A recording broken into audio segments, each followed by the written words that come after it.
Tenemos en línea a nuestro siguiente invitado, el doctor Roger Celi Pérez, el actual politólogo y coordinador del Observatorio Legislativo, que nos saludamos, que nos vamos a entrevistar en Radio Forever. Doctor Carlos Alberto Vergara y Lourdes Guadamut, lo escuchamos, adelante, buenos días, bienvenido. Muy buenos días, Carlos, Lourdes, un saludo a la audiencia y muchas gracias por la invitación.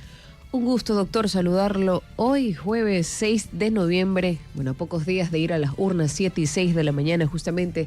Queremos abordar este tema con usted, en particular dos preguntas que tendremos en la papeleta el próximo 16 de noviembre en esta consulta popular y referéndum. El gobierno nacional, el presidente Daniel Noboa propone reducir el número de asambleístas, pero también cortar el financiamiento a los movimientos políticos a la hora de hacer campaña electoral. ¿Cuál es la lectura que hace el Observatorio Legislativo sobre la motivación del gobierno nacional en estas propuestas en particular? Buenos días. Muy buenos días. Al respecto de cuál es la motivación, pues entre líneas se puede ver a la hora de articular las distintas propuestas y cambios que se han realizado. Por ejemplo, el cambio en el método de asignación de escaños, que favorece a los partidos que tienen un mayor alcance nacional, así como la posible eliminación del fondo partidario permanente de las organizaciones políticas, este fondo que sirve para, de alguna manera y en lo ideal, formar nuevos cuadros, generar disciplina partidista, es decir, fortalecer a la organización política, capacitar, investigar y demás, así como la posible disminución en casi un 50% de las curules en la Asamblea Nacional, porque si pensamos más allá de las personas que pueden ocupar esas curules, si pensamos en los espacios de representación, creo que la lógica es algo distinta. En ese sentido, estas tres reformas, sumadas otros cambios que no son estructurales, sino que tienen que ver con el día a día de la política ecuatoriana, como por ejemplo la reducción del espacio cívico y la posibilidad de contraponer de una forma responsable desde el activismo, desde las fundaciones, por ejemplo, a las tesis del gobierno, lo que se denomina participación ciudadana, nada más y nada menos. Creo que si articulamos todo eso, para responder a su pregunta, Lourdes, al respecto de la motivación, pues creo que estamos frente a una intención de concentración de poder, en donde posiblemente quien esté en el poder, quien esté detentando este poder, logre concentrar este poder y aplicar reformas sin mayor deliberación y sin mayor democracia. Creo que de fondo se puede leer, como decía hace un momento, entre líneas, que esa podría ser la intención política. Evidentemente habrá tal vez una intención legítima de cambiar las reglas del juego del país para de alguna manera hacer frente a los problemas que no se han resuelto con múltiples recetas que se han aplicado en este país. Doctor, ¿usted no cree que se justifica esta propuesta por parte del presidente Daniel Noboa de eliminar los fondos partidistas? Pues hemos visto, no solo en este proceso electoral, las presidenciales, las seccionales, bueno, Ecuador ha ido a las urnas pasando un año, hemos ido a las urnas muchas veces, creo que una vez al año. No se justifica a la hora de ver la calidad de candidatos que tenemos en una papeleta electoral. Incluso estos no suelen ser incluso ni militantes, son adherencias que van marchando en la práctica. ¿No cree que se justifica la eliminación del fondo partidista al ver el resultado que tenemos en cada proceso electoral, en cada papeleta electoral?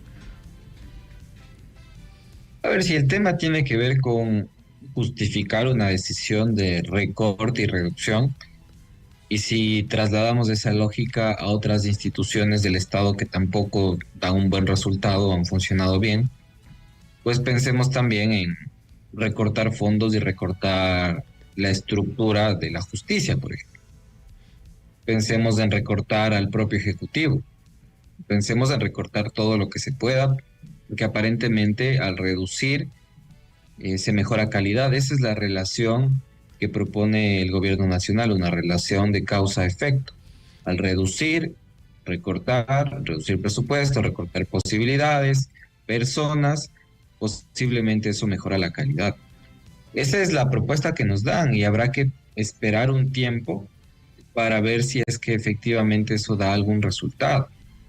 Pero ningún país que haya tenido una reforma responsable, sí, posiblemente hay países que han optimizado su aparato estatal, pero esta optimización ha venido de la mano con otro tipo de reformas que tienen sustancia, es decir, que son sustanciales, en donde si es que se reduce la posibilidad de representación política en el Parlamento, también se cambia de alguna manera la estructura de funcionamiento, para ser específicos en cuanto a la Asamblea Nacional, por ejemplo, de la legislatura como tal.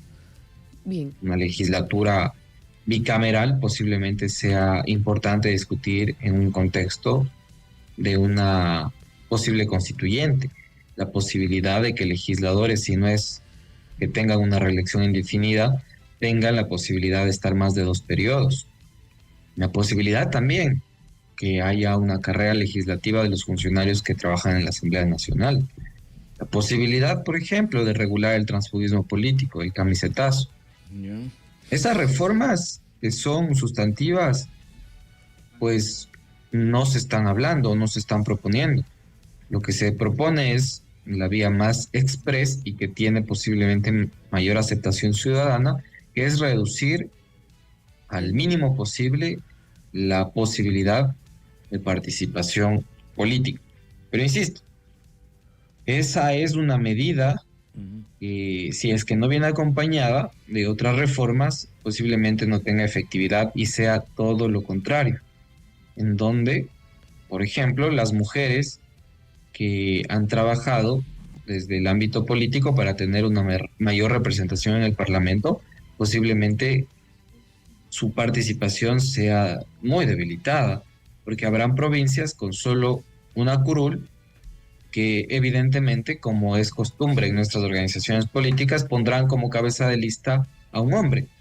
Por tanto, las oportunidades de representación de las mujeres posiblemente quede relegada y hay un retroceso. Ahora estamos conversando con el doctor Roger Celi Pérez, politólogo, entrevistándolos con respecto a la propuesta del presidente de la República que va a ser plasmada en la consulta popular el próximo 16 de noviembre en base al financiamiento de las campañas políticas y lo otro también la reducción que busca la petición del presidente al pueblo de reducir el número de asambleístas, también que es otra situación de propuesta que para muchos dicen que debilitaría la presencia del Parlamento en las leyes de la República. Para otros el presupuesto es demasiado holgado, se está pagando demasiado dinero a los asambleístas y el erario nacional está corto en dinero. Y lo otro, hablando de aquello en financiamiento, es algo presupuestario porque estamos revisando el fondo de promoción partidista, donde el 85% de fondo va para organizaciones políticas nacionales y el 15% para el Instituto de la Democracia. La distribución, usted la conoce, doctor Celi, cambia cada año porque depende de dos factores. El 50% se divide entre todos los organismos políticos del país y el 35% de este fondo partidista se reparte según los votos obtenidos de las últimas elecciones, mientras que el 15% restante se asigna al Instituto de la Democracia. Con esta propuesta que busca el presidente de ya olvidarnos, depende todo el del pueblo, de financiar las campañas políticas, ¿se verían en cierta forma vulneradas económicamente para su propuesta política en futuro? Es un cambio bastante importante y que desafortunadamente no tiene mayor claridad al respecto de cómo va a funcionar a futuro. Por ejemplo, con este cambio no queda claro si es que las organizaciones políticas pasan de tener una figura de instituciones públicas no estatales a organizaciones privadas. Claro.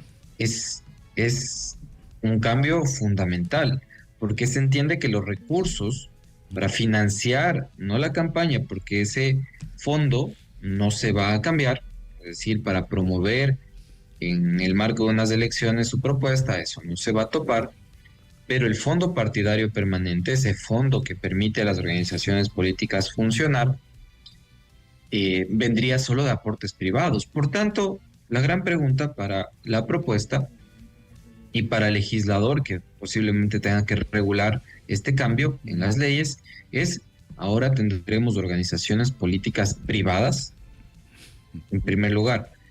Y con esa base, ¿quién va a controlar?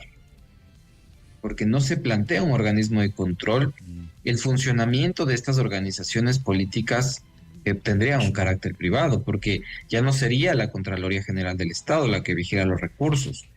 También hago la pregunta, ¿sería el Consejo Nacional Electoral que va a vigilar la ejecución de esos recursos? Y más que la ejecución, que va a vigilar que los recursos tengan un origen lícito, porque si dejamos ese vacío de financiamiento, evidentemente va a tener que ser completado con algo, algún capital que podría ser privado, pero que también podría ser una gran oportunidad para que el crimen organizado tristemente invierta, y es triste decirlo, invierta en nuestras organizaciones políticas.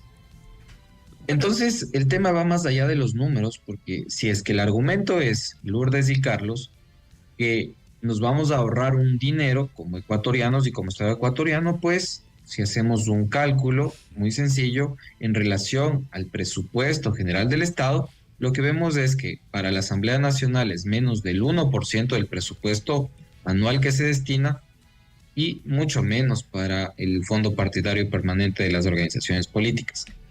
No con este razonamiento estoy justificando que no se deba mejorar, eso sí, la calidad del gasto en las organizaciones políticas, porque muchas de ellas no han invertido en lo que necesariamente se requiere para que se mejoren esas instituciones. Pero bueno, actualmente ese es el debate.